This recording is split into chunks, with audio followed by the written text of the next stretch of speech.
सो जो ये जो पॉलिटिक्स खेली जा रही है, जो लोकल गली मोहल्ले और सूबे की जो पॉलिटिक्स है, ये आप न्यूयॉर्क में खेल रहे हैं, इसका कोई फायदा नहीं होगा, इसका बल्कि नुकसान होगा। बिल्कुल ठीक। लेकिन मुझे ये बताएं, पाकिस्तान के जिस कंट्री के साथ इस वक्त बॉर्डर लगते हैं, किसी कंट्री के साथ भी पाकिस्तान के अच्छे रिलेशनशिप हैं? इस वक्त अगर देखा जाए तो आरजू, आप अफगानिस्तान जिसके लिए आपने अपना सारा कंट्री तबाह कर दिया, आपके रिलेशनशिप उनसे भी खराब है। आपका बॉर्डर ईरान के साथ है, आपके रिलेशनशिप उनसे भी खराब है। आपका बॉर्डर चाइना के साथ है, आज आपने $26 बिलियन उनका खा गए और आप हंस रहे हैं। आपके रिलेशनशिप उनके साथ भी खराब है। भारत के साथ आपने शुरू से ही नफरतों का शुरू से ही कर रखा है। हमारे निसाबी किताबों के अंदर इस तरह की चीजें हैं भारत के। दोस्तों, मैं महेंद्र शर्मा स्वागत करता हूं वन वर्ल्ड हिंदी में आपका। उम्मीद करता हूं आप खुश और स्वस्थ है। दोस्तों ये दिखाते हैं पाक मीडिया के एक और लेटेस्ट डिबेट, जिसमें कैसे डिस्कशन किया जा रहा है कि पाकिस्तान को अब जो बिलावल भुट्टो ने जो बकवासबाजी यूएन में बैठ के की है, उससे भारत को क्या फर्क पड़ता है, और अब भारत को इस फर्क पड़े न पड़े, इसका नतीजा पाकिस्तान को क्या भुगतना पड़ सकता है। क्योंकि पाकिस्तान में वैसे ही इकोनॉमिक क्राइसिस है, तो कहीं ना कहीं आज दानवीर सिंह जी ने बहुत जबरदस्त तरीके से विश्लेषण करते हुए बताया है कि इसका सीधा सीधा असर भारत और पाकिस्तान के रिश्तों पे पड़ेगा। क्योंकि पाकिस्तान अब वैसे ही बैकफुट पे है, और अब आने वाले समय में अगर कोई भी देश अगर इनकी सहायता कर सकता है, वो सिर्फ और सिर्फ भारत है। जबकि अब भारत करेगा नहीं, क्योंकि ये जो गंदी लैंग्वेज यूएन में बैठ के बिलावल भुट्टो ने भारत के खिलाफ और मोदी जी के खिलाफ किया। दूसरी तरफ साजिद तरार ने भी ये सीधा सीधा बताया है कि भारत की जो लड़ाई, पाकिस्तान की जो लड़ाई है, बॉर्डर के हर देश के साथ आज कुछ न कुछ तनातनी है, तो कहीं ना कहीं पाकिस्तान को सर्वाइव करना बहुत ज्यादा मुश्किल हो जाएगा। तो इसी प्रकार की चर्चा इस डिबेट में की गई है। तो दोस्तों देखिए डिबेट और कमेंट में अपनी प्रतिक्रिया जरूर दें। लास्ट में आपसे रिक्वेस्ट करूंगा, चैनल पर नए हैं तो चैनल को सबसे पहले सब्सक्राइब करें, लाइक शेयर कमेंट जरूर करें। दोस्तों जय हिंद, वंदे मातरम, भारत माता की जय। दोस्तों पहले मैं कर्नल दानवीर आपकी तरफ चलूंगी। एक बिलावल भुट्टो ने एक स्टेटमेंट दिया और उसके बाद एक हंगामा मचा आपके यहाँ, बल्कि आपकी एक ट्वीट भी थी जो आपने एक ट्वीट की थी अपना ट्विटर के ऊपर उसको लेकर, उस स्टेटमेंट को लेकर, और बड़ी सरकास्टिक वे में थी। तो क्या कहेंगे आपके, क्या आपने सोचा या क्या आप लोगों को लगा, इतना हंगामा क्यों है? देखिए, बिलावल भुट्टो के स्टेटमेंट एक जगह पे है, और जो रिएक्शंस पाकिस्तान में देखने को मिल रहे हैं एंड साइमल्टेनियसली जो रिएक्शंस इंडिया में देखने को मिल रहे हैं, आई थिंक ये पूरा डोमेस्टिक पॉलिटिक्स का खेल न्यूयॉर्क में खेला गया। क्या उससे रियल और रियल पॉलिटिक्स में फर्क पड़ेगा? क्या उससे पाकिस्तान की स्टैंडिंग इंप्रूव होगी? क्या पाकिस्तान की इकोनॉमिक सिचुएशन इंप्रूव होगी? क्या इंडिया की स्टैंडिंग और प्राइम मिनिस्टर मोदी की कम होगी? इस पर सवाल है, और इसका सीधा सा आंसर है कि ऐसा कुछ भी नहीं होगा। दोनों तरफ, इंडिया के अंदर भी हमने देखा कि कैसे बीजेपी का एहतजाज हुआ, प्रोटेस्ट हुए, और यहाँ भी एक पॉइंट कन्वे करने की कोशिश करी गई with in the country. And simultaneously मैं देख रहा हूँ कि 24 घंटे के अंदर अंदर पाकिस्तान के अंदर भी बिलावल भुट्टो को लॉन्च पैड से, मतलब ऐसा लगा कि ये लॉन्च पैड था और यहाँ से प्रोजेक्ट कर दिया गया। तो जो फोटोग्राफ डाली थी पीपल्स पार्टी के हैंडल ने, जिसमें बहुत बड़ा इज्तिमा इकट्ठा हुआ है और झंडे वंडे लहराए जा रहे हैं, और मतलब कि it appeared as if it is a victory march. Now मेरा पॉइंट ये है कि जैसे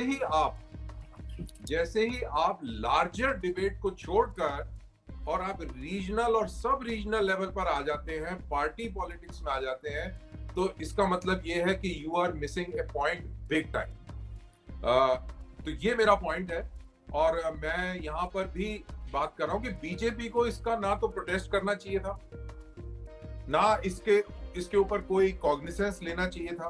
बिकॉज ये सारी चीजें जो भी बात करी हैं, चाहे वो जयशंकर जी ने करी हो, चाहे वो बिलावल साहब ने करी हो, they are historical things, they are the things of the past, and now when you are talking in United Nations in a different perspective, मेरे ख्याल से वो contextualize नहीं होता है, और जब वो contextualize नहीं होता है तो आप समझ लीजिए कि ये फोकस जो है डोमेस्टिक पॉलिटिक्स की तरफ है। और आरजू जी, मैंने कल आपको बताया था कि जहां तक हमारी पॉलिटिक्स का सवाल है, बीजेपी जो कि राइट विंग पार्टी है।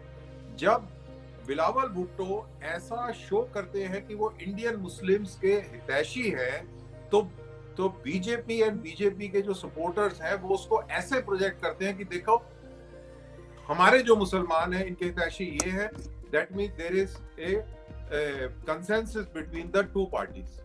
तो जो बेचारे मुसलमान इंडिया में रहते हैं उनकी सिचुएशन जो है वो खराब हो जाती है। ये प्यार मोहब्बत वाला काम नहीं है। अगर आपको इंडियन मुसलमानों से इतना प्यार था तो आप मुहाजिरों को इज्जत दें, मुहाजिरों को रिस्पेक्ट दे दें, उनको बराबर, उनको आज भी आप मुहाजिर कह रहे हैं, और जो हमारे जो पंजाबी भाई पंजाब से इधर आए हैं उनको तो हम रेफ्यूजी नहीं बोलते, वो चेंज हो गया।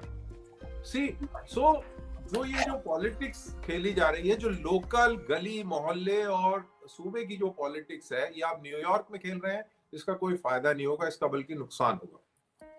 बिल्कुल ठीक। और क्या कहेंगे ताड़ साहब, आपको लग रहा है कि वाकई बिलावल भुट्टो ने गलत तरीके से बात की और इसका नुकसान होगा?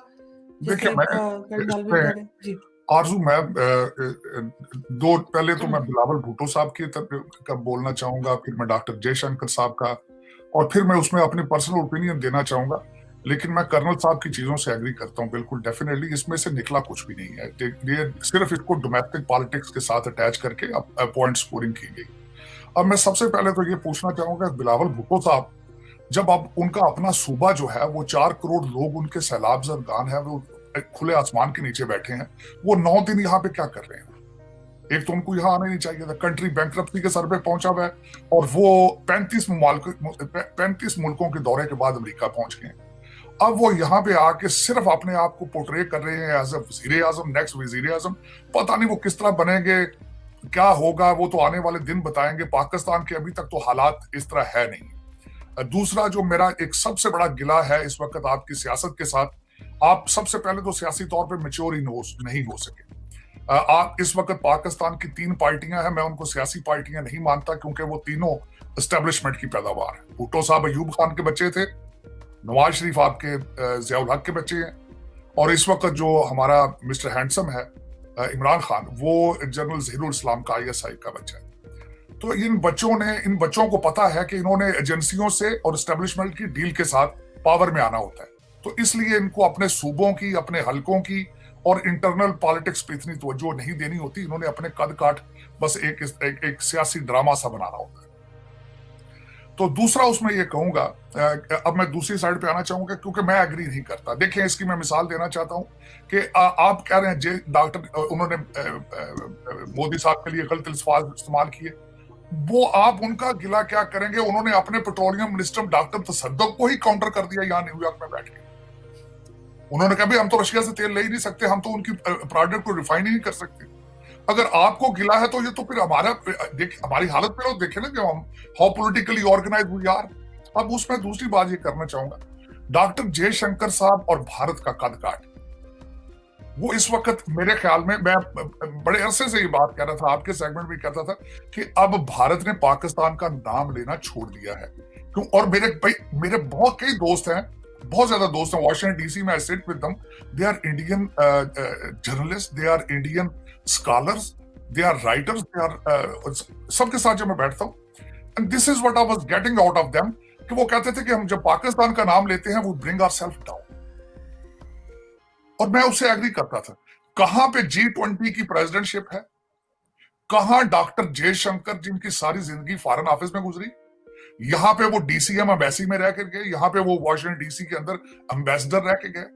जिस तरीके से पूरी दुनिया में उन्होंने डिप्लोमेसी के साथ सारा कुछ चलाया है, मैं उनसे ये एक्सपेक्ट नहीं कर रहा था। मेरा गिला उनसे क्या है? एक तो वो जब आए यूनाइटेड नेशन की असेंबली में, तो वो सिर्फ एजेंडा एक लेकर आए कि how to put Pakistan down.